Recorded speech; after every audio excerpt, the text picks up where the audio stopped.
Part 1. What do you like to drink with your dinner? Actually, nothing special. I just like to drink water with my dinner. Do you drink a lot of water every day? Yes, I drink lots of water. I believe I have to keep my body hydrated and the weather is really hot where I live, so I have to drink lots of water. Do you prefer drinking tea or coffee? Actually, I prefer drinking coffee because I've heard that tea drains the amount of iron in your body. So I don't like to drink tea and I prefer coffee, and it gives me a sense of freshness, especially in the morning. If people visit you in your home, what do you usually offer them to drink? Tea or coffee? Actually, we have tea at home, but we don't drink that.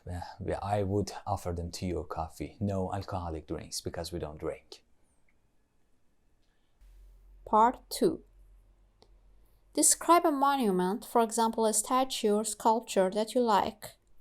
You should say what this monument is, where this monument is, what it looks like, and explain why you like this monument.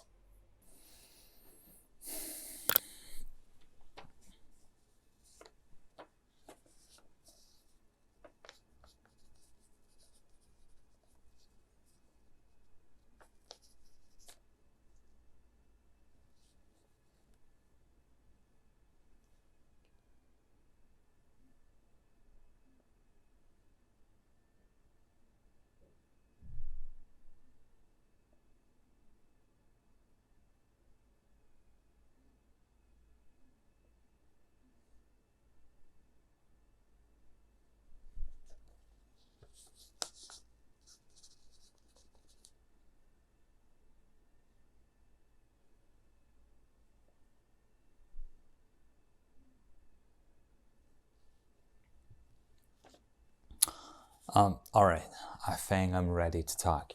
I would like to talk about a statue of a man, of a naked man in France.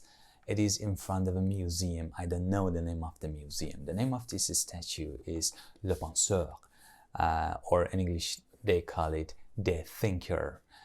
This is the statue of a naked man who is sitting on a rock, on a piece of rock, and he is posing like this. He's got the weight of his head on his right arm, and the right arm is rested, I think, on his left thigh. I'm not sure of that, maybe on the left one or maybe on the right one.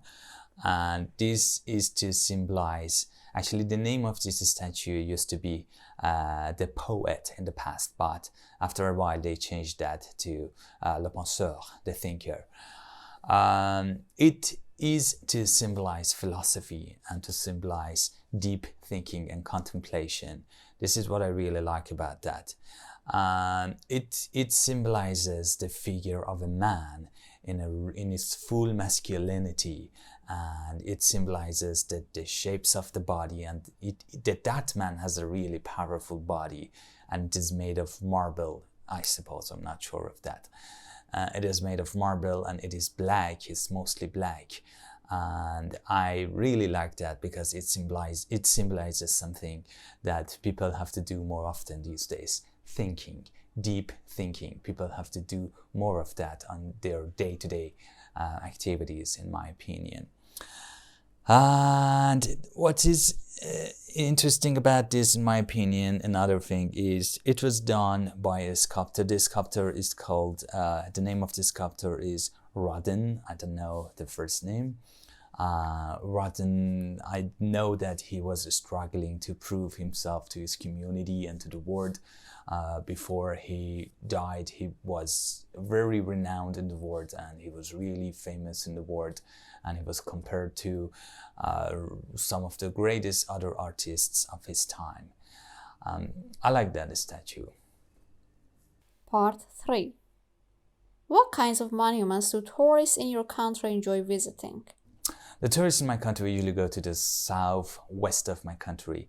There is a place called Persepolis that belonged to the kings that lived in Iran in 2,500 years ago. The Achaemenid dynasty, okay, that lived at the time. It's really popular with the tourists, and many tourists flock there and like to visit that area. Why do you think there are often statues of famous people in public places? Because of the deeds they had done. Sometimes some of them had done some heroic deeds, some of them had done something extraordinary that helped thousands or millions of people, that affected different people in the world, or maybe because they were famous artists at their time, and their statues are there to commemorate them, to keep their names alive. Do you agree that old monuments and buildings should always be preserved? Yeah, I believe so. I believe they are part of the identity of that country, of a specific country, and they're part of the culture of that country.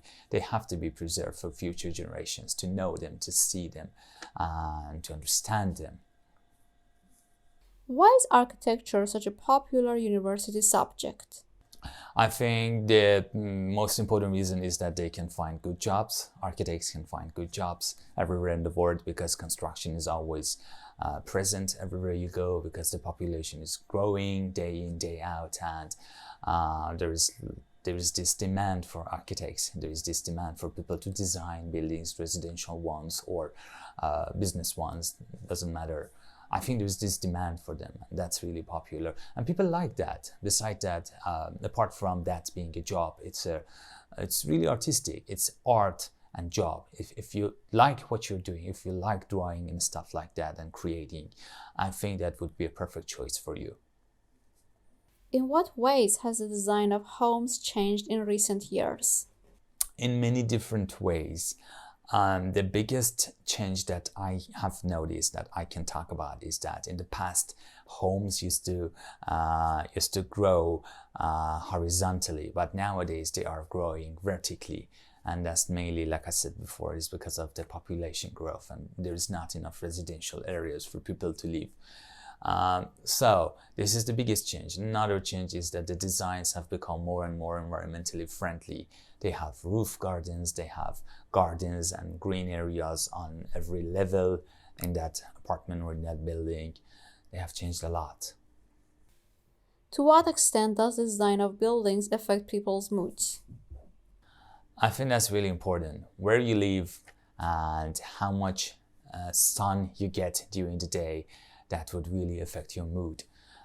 If you live somewhere without a lot of sun, if you live in an ugly building, in my opinion, you would have a bad feeling of living in that place, because you become part of that place, because that place becomes your identity, that place defines you. And you are living in that place, you are spending lots of time in that place. I think that's important, to choose a place to live where you love. Thank you.